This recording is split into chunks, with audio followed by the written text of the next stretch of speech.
Yeah. So now it's your turn, Peter. Yes. I mean, we Are really you always. rolling? Are you rolling now? Yeah, we are hot. Okay. Yeah. So we always actually feel like this is like very important to talk about the music in general, not only like sit at the piano and practice without thinking about what is going on, but the conversation with other human beings. This is like really very, very important. I'd wish if you have a chance, you could talk to the. And is there pre-concert hall?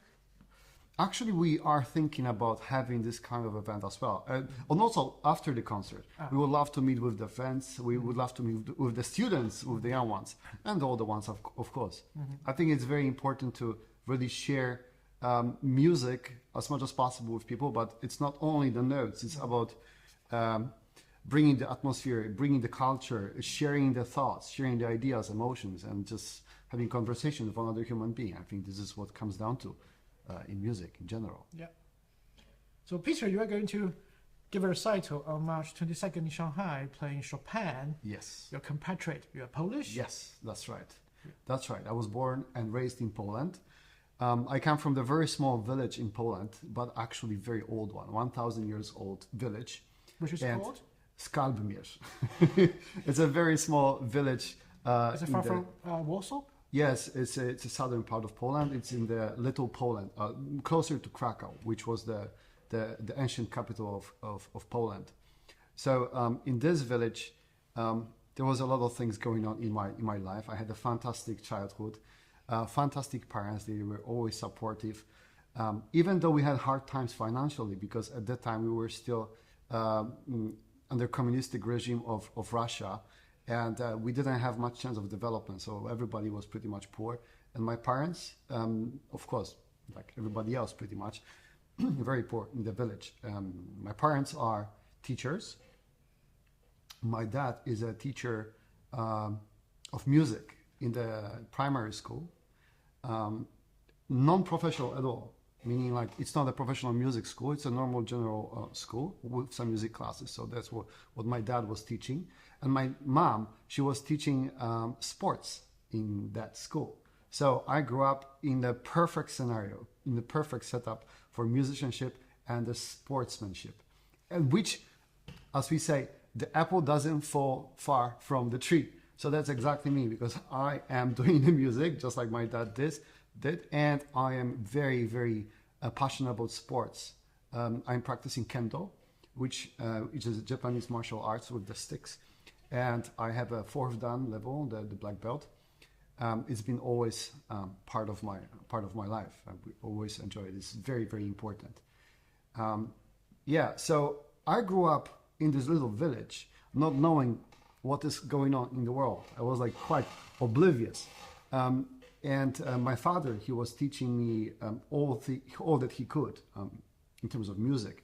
I remember that I learned writing notes. I learned all the notes before I could not speak, of course, but before I could read. So the first thing I learned was actually the music notation, and then actually was the alphabet and so on. Yes, and I developed or realized that I have the perfect pitch very, very early in my childhood, when my dad was putting some machine on and has a certain vibration. Oh, it's a D flat. It's like my dad said, oh, wait a second. How did you know? It's like, so he started turning on different machines in the household, in the kitchen. Here's this. I said, this one. I said, okay. But my dad, even though he's absolutely great guy, he's a fantastic person, and he's an organist in a church. He had some knowledge about music, but he's not a professional musician, so to speak. He doesn't have skills in terms of like technical abilities and so on. But he was teaching me everything that he could. And of course, we started with Bach, which was one of his things. So very early, I don't remember, like 4 or 5 years old, I had games with my father, which was basically ear training, which I learned later on. But that time I didn't know. For me, it was a game. So my dad, of course, would play some kind of melody, and I have to write it down. I was like, yeah, give me more difficult. And so my dad is giving them more chromatic stuff and so on. Let's bring on other voices. Let's do the counterpoint. Only when I was in high school later on, I figured out actually having 4 voices and writing other counterpoint, that is actually difficult. I did not know that, because for me, it was a natural part of the language. Also, when it comes to the harmony, it's the same thing, because my dad in the church, working in the church. Of course, he had to play the organs, and so the job of the organist in the church, for those viewers who are not familiar with it, they have to play along with the songs that they are being during the service. They're being sung during the service, and it is requested, as required of you, to have it done in a particular way. You have to do a four-part writing with the pedal and so on, and it has to follow the harmonic rules, right? This is like the bread and butter of all the organists. And for me, this was the most fun thing in the world. All the songs that my dad has ever performed or played during the ceremony, 90% of them was harmonized by me. I would be like sitting at home with my juice, whatever it was, and I would just like sit in the chair and I would just write that. My dad was like, Peter, here's this song that I don't think it sounds very good. Can you like do something with it? I was like, yeah, bring it on. It's like, okay, here you have the melody. I'm gonna like, no, this is not very interesting. Let's make something more and more interesting. So it's like I'm playing with this in my head and writing it down, and actually it does sound good. It's a game. For me, it was a game. It was a very, very intricate game. So this was like the beginning of my musical education, which was actually at a very high level, but I didn't know at that time. And my dad, he was very smart about it. He didn't pose it as a difficult thing or as a theory that one has to learn in order to be a good musician. No, it was just a game. So I absorbed it and mastered it like really, really very quickly. It became very natural language for me. And only when I was in high school, when we had to take the harmony classes, and I was like, what are you learning, guys? Like my friends, I didn't even know why they have to study that. It's like, otherwise, what do you do, right? It was ridiculous. And of course, the teachers, some teachers, they liked me, and some teachers didn't like me for that reason, because of course, as a teenager, I was very happy to point their mistakes and show a little bit different possibilities, how it could be done. Because of course, as a teenager, I need to show off to my friends and of course to the girls. Yeah, so they'll be like, yeah. So this is how I grew up. And of course, in the same time, I was doing sports. I was playing all there is, the soccer, the basketball, volleyball, whatever it was there. So in fact, my childhood was absolutely fantastic. But because I was in a small village, of course, I did not have a music teacher besides my dad.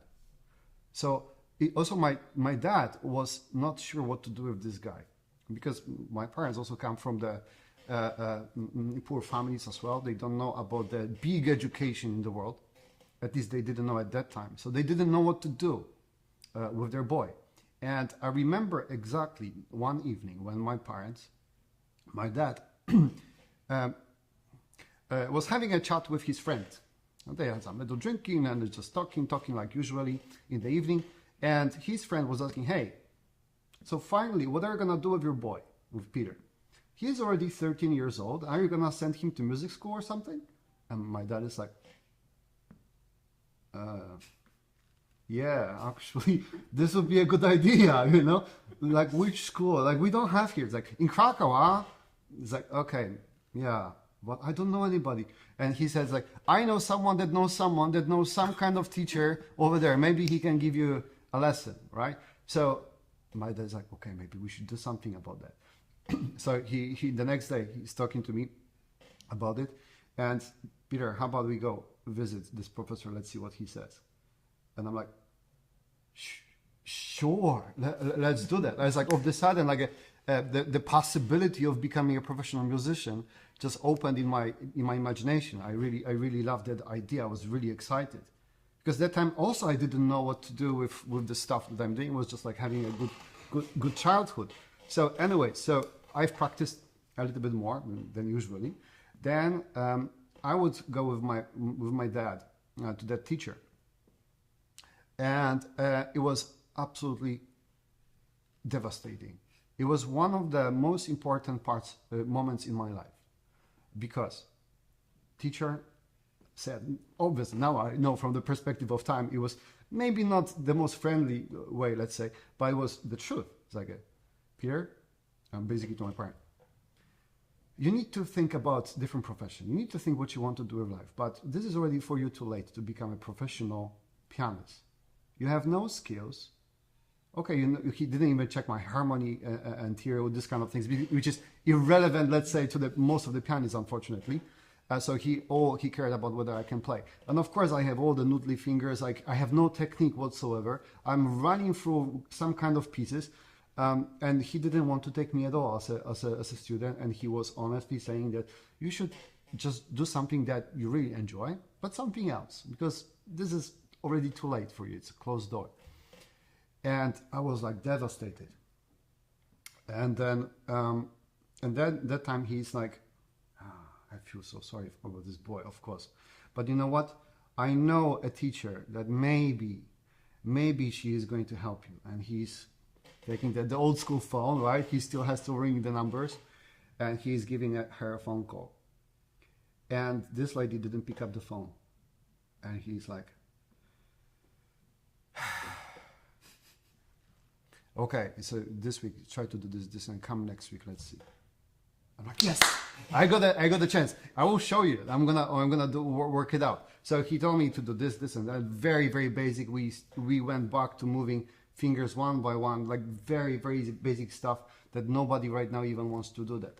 And I just told myself I am going to do it like 100%, not even just a little bit. All I'm gonna do is exactly that, what he told me. The next week I'm coming in over there, and my teacher. Then I learned that actually he's a professor at the Krakow Academy of Music, Andrzej Pikul, and I have studied with him after that for the following 9 years. So I was a very lucky person in a way, even though I had a bumpy start. Mm-hmm. But this was the start that gave me a lot of kick, because it ignited my will to work very hard. It set me very straight exactly where I am at, and which is far behind most of the kids. It's impossible to be a professional pianist from 13 years old. This is like a common understanding, let's say. Is it the prestigious music academy in Poland? The Yeah. This is one of the oldest. This is one of the three very prestigious one. Of course, the first one being the Warsaw Academy of Music, Chopin Academy of Music. Then you have Krakow. Then you have one in Poznan. You have one in Katowice. There are actually many really great conservatories, but Krakow is it's a solid school. Let's say it's very conservative, very particular, just like the entire city. So I had to catch up super fast with that, and within half a year, I trained myself like a wild person. All the things I could do is practice in the morning, even abandon some school stuff that I thought it's not necessary, abandon my homeworks and just practice for the next lesson and for the next lesson to improve more and more. So after half a year, we decided, finally it's time to go to high school, right? So we applied for half a year later for Chopin High School of Music in Krakow. And my progress, because of my passion and my willingness to work, it was such that I took exam in the first place. I was in the first ranking student over there already by then. And from then, I had already like a different part of, let's say, development, which was also very interesting. Yeah, but the beginning in Poland, they were definitely very, very special. And then in the high school, I was still studying with a teacher. Then I went to the Academy of Music, also following that teacher. So it was all about one professor that was leading me, that had helped me tremendously in many regards. Then my Poland time was over, so to speak, because I went to Juilliard School of Music.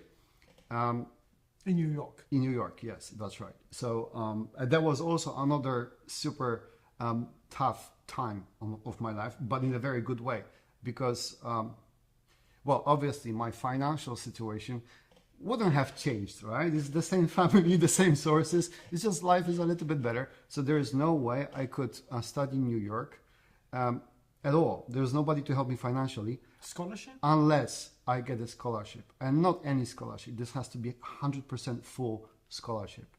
And to chance of getting that, it was, let's say it was inspiring. In a way, it's like, I have to do it. There's no other way. Otherwise, I'm out. So that's exactly what happened. So I got a full scholarship, and I studied at Juilliard School of Music with Jerome Lowenthal, which is absolutely fantastic. It's a different story. It's like different part of my life in terms of artistic development, it's completely different. Yes, so that's my Poland life.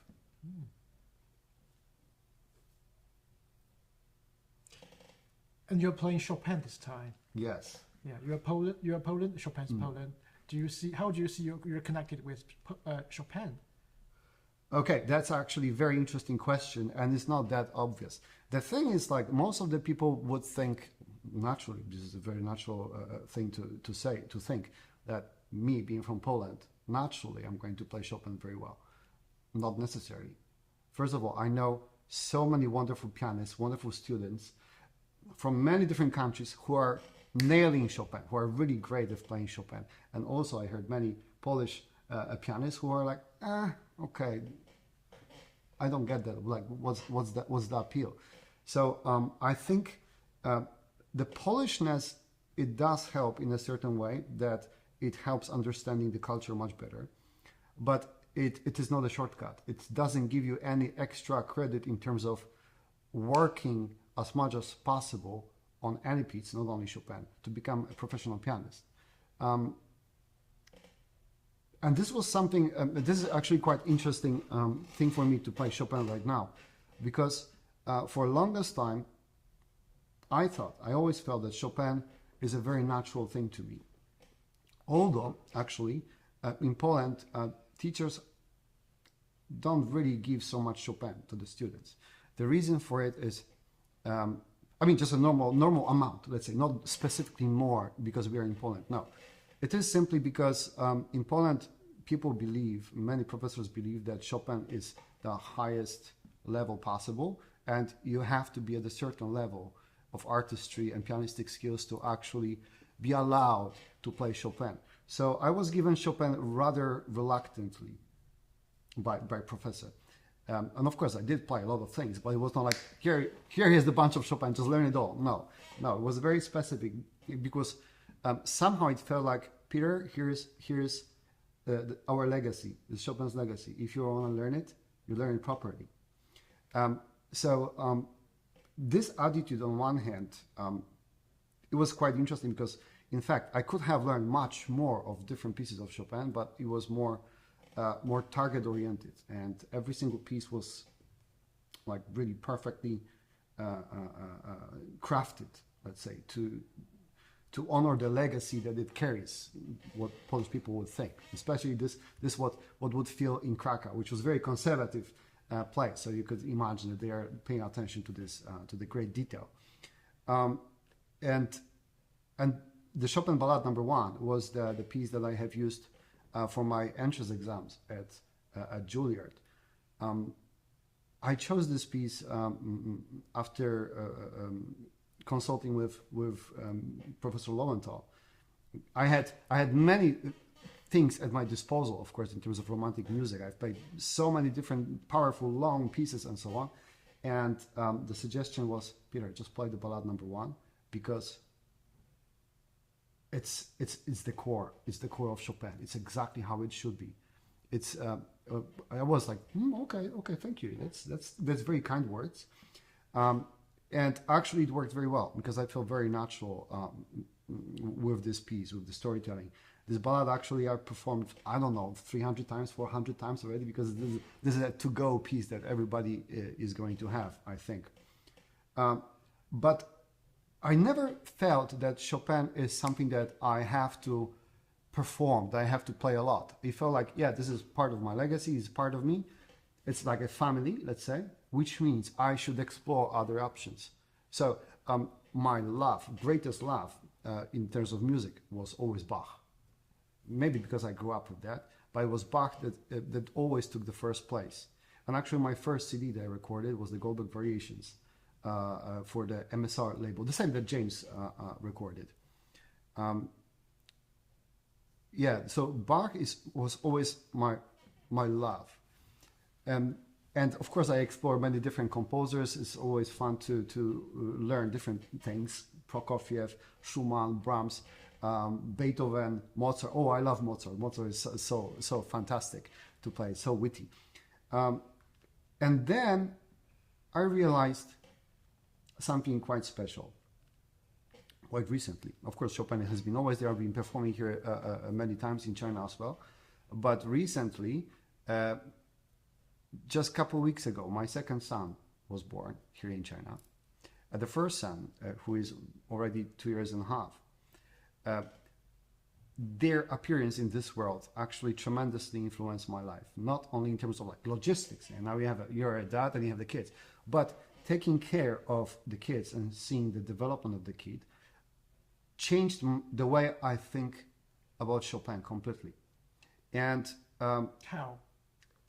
it's very interesting because, like, as you can see, for example, young kids developing their own thoughts, their language, their style, and compare it to the composer developing their music, their style, and so on. I immediately I saw the parallel, and I thought, Peter, let's take a look at like how Chopin composed when he was 7. So I went back to the very early pieces of Chopin just for fun. And I was like, oh, I see what he's doing. I understand it because now I see from the other side what this little Chopin boy was trying to do. Just like I see what my son is trying to do from the perspective of a person who's been here for a while. How old is your first son? 2 years and a half now. Yes, it's still very little, but the developing. So I somehow had this weird feeling of treating Chopin like my own son. That I never thought of it. It's just appeared in my head. And then I'm like, I just flipped through most of the books, according to chronology, let's say. And there was one particular evening, and I realized, wow, his life, his journey is absolutely fantastic. It's amazing. I can see how he develops. I understand from the other side, because now I'm the dad. I don't know how it makes sense, but somehow it does. And so then I realized, Peter, you have to go back to Chopin. You have to go back to Chopin, not for playing particular pieces, but actually to understand the whole journey of Chopin himself, to understand his progress, to understand his struggles, everything. And I decided, and I thought that time, then I should really play all of the pieces. Not only play the pieces, not only record it, but actually talk about them with audience, discover, together have some kind of a discussion on what was going on historically at that certain point in time. For example, when he was writing his La ci darem la mano variations, for example, which launched him to the big scene, and Schumann's famous stance, "Heads off," the genius. You mean all the pieces? Yes. All the pieces? All of them. Everything? Yes.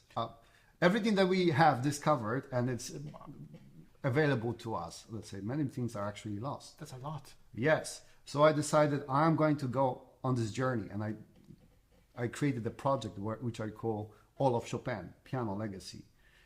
This project is going to take a long time, of course. I don't need to finish it in a particular time. This is more like an approach to his music, more than the project has to be finished in the deadline of 1 year. How many pieces are there in the whole catalog? Oh, I haven't counted those. Must be hundreds. Yeah, it must be hundreds. Really a lot. It's going to be about 13, 14 discs worth of CDs. It's really lots of music. It's really, really tremendous amount of information to pass through, because it's not only piano pieces, piano solo, but it's chamber music as well. He wrote the cello sonata. He wrote trios. And the songs, there are very particular things that one has to know about Chopin's musical language to play the legato cantabile really well. His obsession with Bellini, obsession with singing, which is very much related to his personal life. So it's like once you start realizing all those elements, then there is no other option. You just have to learn all of Chopin, including his life, including his contemporaries, understanding where he was placing himself at particular time. What was his opinion about Liszt, for example, at given time, because it changed over time as well. So the idea of having this project just popped out in my head. And this is a work in progress. I'm asking you because I think I remember, if I remember correctly, there was just a new piece discovered by Chopin. Yes. It was premiered in New York. Yes. Just 2 months ago. Yes, that's right. That's absolutely fantastic. Those things can I hope, can pop up even more, because there is so much things that we still lost, that we are not, it's not available to us at this moment.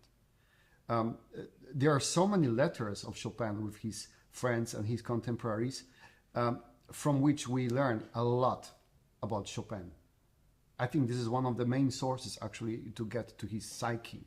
It's the way he was writing, which was very different usually from his, let's say, social persona. The way he was presenting himself in public is sometimes, most of the time actually, very different to how he feels. So he will be able to be very elegant and very graceful, center of the social gathering usually. And in the same time, there are so many things happening in his head, and he's judging everybody, and he really likes that, and he likes to share his impression of someone with other people, which right now we wouldn't call a nice thing to do, but that's the thing that he really enjoyed, and he was not choosy with the words. It's really fascinating to see this backstage of his work altogether. So this concert on the 22nd. It's not yet the start of the project, so to speak. It's more like a launch pad to that. But the reason why I chose the ballades, the 4 ballades and the fantasy, it's like I believe that those pieces are really summarizing a large chunk of Chopin in many ways. There are a lot of Chopin besides this, of course, but somehow this combines a lot of things. And I thought it would be a very good juxtaposition to James's Hammerklavier, which is also most of Beethoven casted inside of the 45 minutes monster. To counter that, so to speak, you need something also quite substantial. And I thought having ballads and fantasy would be a good counterbalance to that. Chopin was really obsessed with storytelling. He really enjoyed jokes and mimicking everybody. He was really good at that. He loved Mozart. He loved operas. He loved singing. He loved telling stories and jokes. He lived in a society, in the Polish society, which was at that time saturated with heroes. The idea of hero was absolutely at the core of everything that was happening over there. All his acquaintances, all the princes, like Prince Czartoryski, for example, who was one of the dedicatee of his many pieces.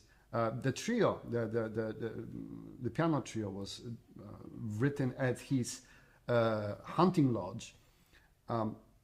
He was surrounded by those people who are actively participating in freeing Poland from the occupation, because at that time Poland was non-existent. There was a puppet state to the Russians, Prussians, and the Austrian empires in the same time.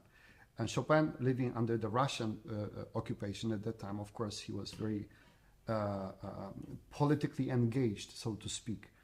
So this was extremely dangerous for everybody involved. It was death sentence if this kind of activities would occur. So all his notable patrons and friends, they were very in the middle of this whole political, very tense situation, many of which were taking arms against the troops. And those people, they were literally heroes. I learned in the school, like, about the heroes from that period. This person. And then when you realize, when you watch, for example, when you take a look, who is the dedicatee of certain piece, you see, I know this name. Go check it out. Oh yeah, there's a hero from over there. So all those things combined together, I think it's a lot of value, so to speak, in one concert. In 4 ballades and the fantasy, Chopin packs so much narration, so much culture, so much political and cultural elements in it, that I think is going to be a absolutely fantastic launchpad for inviting people to discover all of Chopin. Interesting. You just mentioned that Chopin lived in a time of a struggle. Yes. Of Polish people striving for its national identity, for its cultural identity. Yes.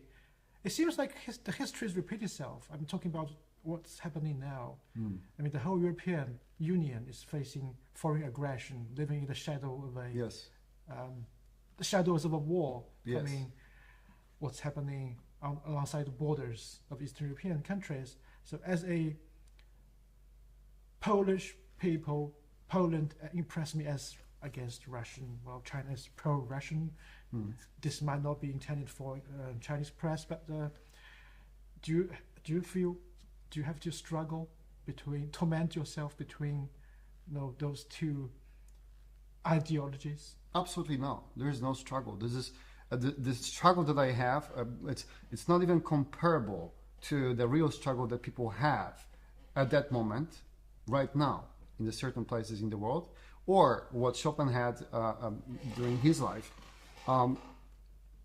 First of all, I believe that Poland. I know it's not only I believe, but Poland has been always on the border of many different cultural clashes. Not only Russia, of course. Russia has been with us for a long time. We have been between Germany, Russia, and the Ottoman Empire on the south, and the Swedes from the top. And Poland was always this piece on the chessboard that everybody needs to get in order to get to another part. So it's like a part between. So this is nothing new for us. This has been for thousands of years. This is like our identity as a culture. It's all about making yourself strong in the place of, in the moment of hurricanes. And this is absolutely incredible what happened with Poland after the partition, which was happening before Chopin's life. Chopin was born into already non-existent Poland. After 125 years of non-existing, so you can imagine how many generations of people have passed only during the First World War. After in 1918, we have created back our Poland, our country, our state, which was independent from everybody else. This is absolutely incredible. This shows that the spirit of peoples, the culture, the language, the beliefs are going to be passed on for generations, and it is extremely important to pass those things to your younger generations, obviously, to maintain the identity. For me, this is absolutely incredible how those people who had never ever seen Poland, had never seen Poland by itself for many generations, how could they actually fight it back and get it back? This is incredible, and this is a successful story. Yet another very important thing is the language. The language has been preserved. Polish. Yes. Not only preserved, but it thrives. In Chopin's time, it was exactly the same situation. In Poland, Chopin was bilingual. He was French. Yeah, he was French and Polish in the same time. He was speaking in French with his father, even though actually his father is absolutely fascinating person. Many people forget about or don't know about Chopin's parents.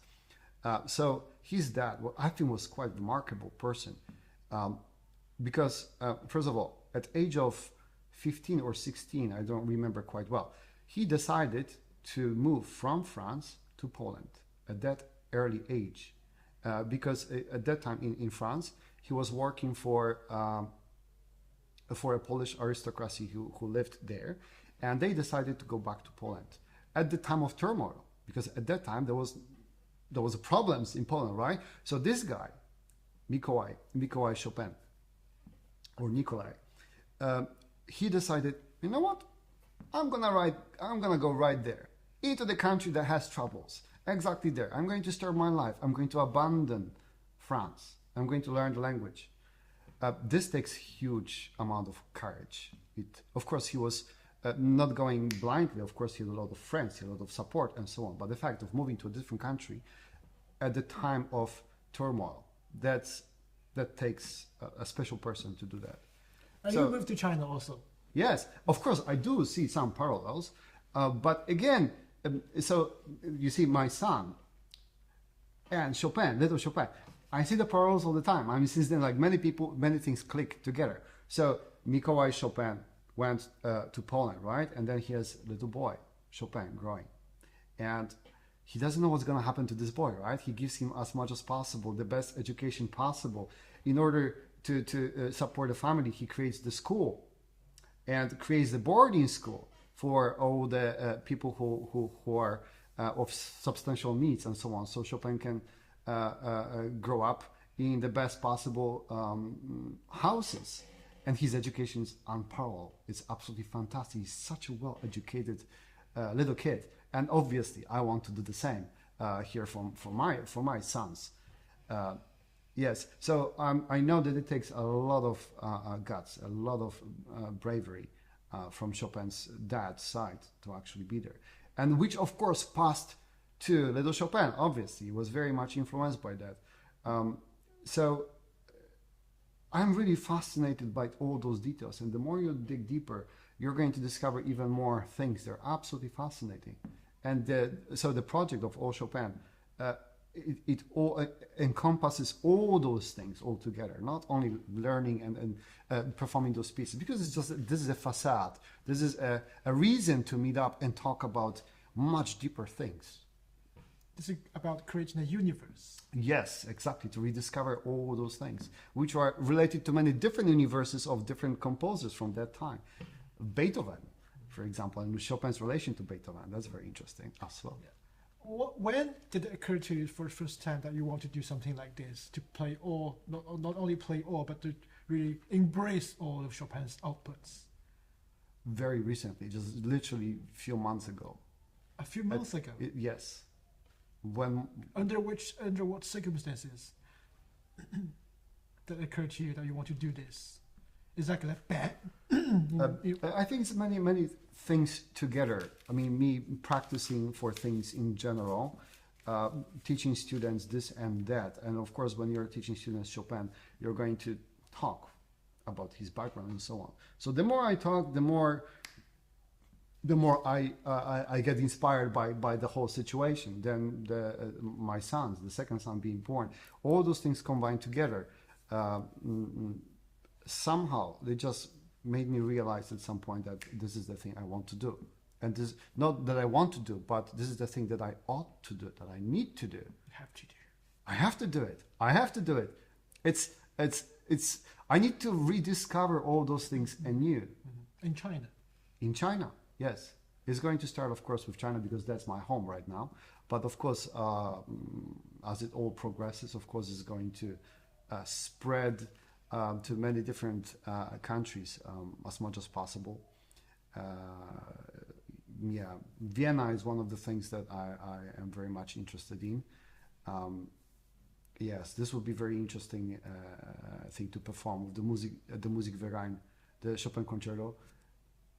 I think this would also launch it into a little bit different situation. Like when you hear about this kind of project and when you go to the concert of a person that is about all of Chopin, not just this particular piece, I think is going to also give a little bit different perspective to the audience.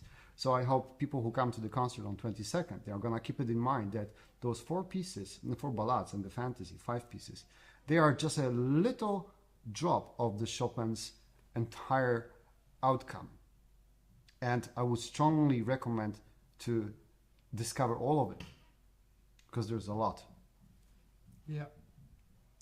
And just mention that you moved to China and you want to start the project from China, of course. Yes. You were going to tour other places, other countries when the project matured.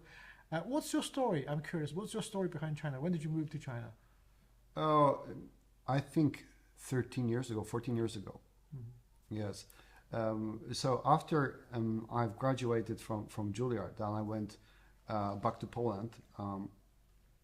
And there are a lot of personal things involved, but then I decided that I'd rather open my own piano school than work academic life, so to speak. And so that's why I went to China, and together with Jenny Chai, we opened the Frédéric Institute of Music, which is still thriving. Do you want to And start this your is own how it business? started. You want to start your own business? Yeah, so I guess this is parallel to Mikołaj Chopin. I think it somehow it naturally happens, but of course it was not intended in any way. But it's all about the idea of starting, having your own something, your own piece that you control, not being part of the bigger scheme. Of course, this is a dream from the beginning of this journey, but as we know, you're always part of the bigger scheme, the society and so on. So even though you want to create your own style, but you have to place yourself properly. So this is where the wisdom and the experience comes into place. And I think now, at age of 41, I think I'm starting to get. I think I start to understand a little bit more about life in general, and I would like to share that through music and through the project as well. Yeah. And since you moved to China, you started a family here. Yes. Now you have 2 kids. Yes. Now we are talking in Shanghai. How do you like the city where you live and work now? This is my home now. I don't have any. This is the best place to live for me, even though I myself come from the village, right? But I would not be able to live in the countryside. I think I need the bustling energy of big cities. So many possibilities. It goes so fast. So many people to meet. So many people to be inspired by as well. And Shanghai is absolutely perfect city for me. First of all, you can walk everywhere. Even there's a huge city, but at least in Puxi side, this is walkable distance, which is very important for me because I like to take a walk. Then people are absolutely amazing. Everybody is on point. Everybody is always very fast, but always very polite. And it's a melting pot, as we say, of many different cultures. Especially it was evident before the COVID.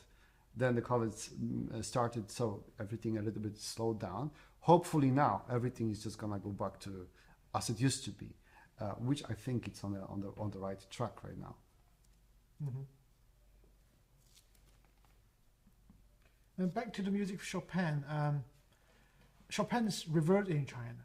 Chopin is really loved, respected by a lot of people. Just as you said, he lived in a time of hero, and Chopin is considered here a hero. Yes. A hero striving for a national identity, cultural identity, independence of a Polish country, which is called Poland. So, as a Polish people, as a Polish, how do you think that Chopin's music is relevant to the Chinese people, to the Chinese audience? I think the relevance of Chopin to people around the world is universal. I think the things that he talks about in his music, the emotions that he pours out on the paper and on the keyboard, this is something that all the people in the world can relate to. Some people, because it's a very vast world, many people can pick certain elements from Chopin's pool of artistry and pick their favorites every time. So, of course, the revolutionary aspects of Chopin's music is there, but it's not all of it. There are many other aspects as well. And I think everybody is going to pick their own favorites, so to speak. I would like to bring it all so people can see. You see? Here we go. We have so many different elements. He was very funny, very witty. Oh, this is just so funny, this guy. And also very somber, also very dramatic, also very deep, very profound, very melancholic as well, but also full of energy. And you don't want to mess with this guy because he is going to write a letter. He's too weak to personally to pose any threat. But because he's very well positioned in the society and he's very, very quick with his words, his influence is tremendous. So people don't mess with Chopin at all. I haven't noticed, I haven't read about any conflict that Chopin will have with anybody, which is very rare. Because most of the composers, they are going to have struggle. They are going to have certain conflicts. I'm not talking about the music critics, because music critics' job is actually to do that. So that's a different thing. And Chopin also understood that. So he also he was criticized quite heavily by certain guys, and he was not having it. Yeah, that's for sure. Yeah. So how is it relevant in China? Okay, let's say that you're going to perform the 4 ballads and fantasy this time. What kind of, if you're going to convey some messages through those 4 pieces, 5 pieces to the audience, what kind of message are you going to convey through the choice of this program? Yes, so actually that's quite complicated question, in fact, because the message here, it's not something that I can put in one sentence. It's more of a feeling. It's more of showing an aspect of Chopin which is a little bit more profound. It's more psychologically nested very, very, very deep. For example, the form of the ballad itself, it's a very profound. So this form of the ballad, actually, it didn't come out of blue. For example, in some of his nocturnes, namely, for example, the F major, one of the early ones, you can see development of Chopin's narration, so to speak. So there are no dances, there are no character pieces. They are just a pure landscape of emotions, let's call it, pure narratives. And then all of a sudden he decides that's a really powerful tool, and I want to expand, for example, B section when I have a little bit more dramatic part, right? So he expands this part, like for example in the Opus 9 number 3, the 3rd nocturne, which is all of a sudden becomes really, really large with a very passionate middle part. So then he's like, I think I need a different medium for this kind of emotions, because it's not only about pretty music, it's not about sounding nice, like at the very beginning what people think about the nocturnes, right? But the idea of narratives, of telling something a little bit deeper, just takes over, and he decides, I'm going to make a ballad. I'm going to make a story that is really compelling, that it's very deep, it's transformative. This is what one of the features of his large pieces, like scherzos and ballades, that the subjects that he chooses, they are transforming into something completely different. Sometimes it is absolutely staggering. Also, one of the things that is characteristic of ballades is that every single one of them, they have finale, which is not that obvious for other composers. So for example, ballad number 1, it all builds up, you have so many things happening, then the subjects are being stretched to the extreme, they are transformed, and at the end you're going to the final climax with the final battle. Every single one of them has this, and it's absolutely astonishing. Like how did it emerge? Because I think in most of his music before that, it's not that prevalent, this idea. So idea of the conflict and the resolution, the final battle, this is something very, very profound, because first of all, you have to have 2 elements which are juxtaposing, very dramatic. And then you have the final resolution, final explosion. And the more emotions you have one side, the more emotions you have to bring on the other side. So therefore, the explosion becomes even bigger. So the story of the heroes comes in mind, because the heroes, they don't appear in the peaceful times. They don't appear out of wishful thinking. They don't appear out of comfort zone. They comfort in the time of struggle, when something is, when nobody wants to pick up the fight, when people have no other choice but retaliate. They have to face the odds, whatever that would be. Can be physical, can be mental, can be related to some kind of personal issues, but you have to stand up and fight, whatever happens. Sometimes you lose, sometimes you win, but if you don't do that, then what's the point of life, really? Mm-hmm. And Chopin, actually, his struggles in life were tremendous, because people do forget about his sickness. I mean, they take it for granted, but imagine that entire life, for more than 20 years of his life, struggling with the deathly sickness, and seeing all his friends, his family members dying of those sicknesses. So many of his friends dying not only out of the sickness, but also in the battle, right? So he's surrounded by people who go away from his life, all the loved ones. And he himself, he struggles with his life, struggles with his own health, mental health. So this idea of a struggle and not giving up, this is very important part of his life. And the ballades definitely embody this idea. Very interesting. Tell me something about how technically demanding those 5 pieces are. I mean, you're very sportive, so I wouldn't say that it's physically demanding for you to prepare for this piece, but how about mentally? I mean, technical speaking. That's a very interesting question. First of all, I believe that mental and physical is one thing. Chopin himself, he was saying, there is no such thing as technique. There is only expression. They are all combined together. All the technical elements that right now we tend to practice in order to get to the artistic bits, this is just the way we live in, the world we live in. This is like the way it goes because of the many different aspects of the competitions, with the quality of the pianos and so on. And you need to develop the techniques. That's right now inevitable. Sometimes separately from the artistic part. For educational purposes, sometimes it is advisable. However, it should be always combined. There is no technique just for the sake of technique. That's a very big difference between Chopin and Liszt, which at the very beginning, they had a very good connections, of course, at the very beginning. And then they're like, oh, okay, I respect you, but we have a little bit different approach to those things. And Chopin, even though he was very inspired by Liszt in many ways at the very beginning, even his etudes Opus 10 were dedicated to him.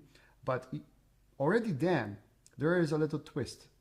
Because by dedicating those etudes to Liszt, he's also showing, you see, my art, my technique, it's art, it's different things, it's all musical. I dedicate it to you, with your transcendental entries, transcend yourself then, man. I'm already writing the music. This is like Chopin's way of judging Liszt quite harshly, in a way, but sadly. Not many people are gonna actually get that. Yeah, so they are definitely challenging all those pieces. However, the physicality of it comes from the needs of certain expression.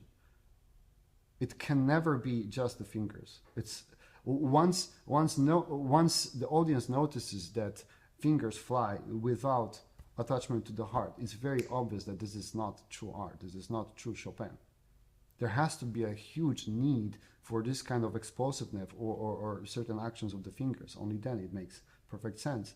So in terms of practicing and preparation for this concert, the biggest challenge is not the muscles part, but exhaustion, let's say, of the constant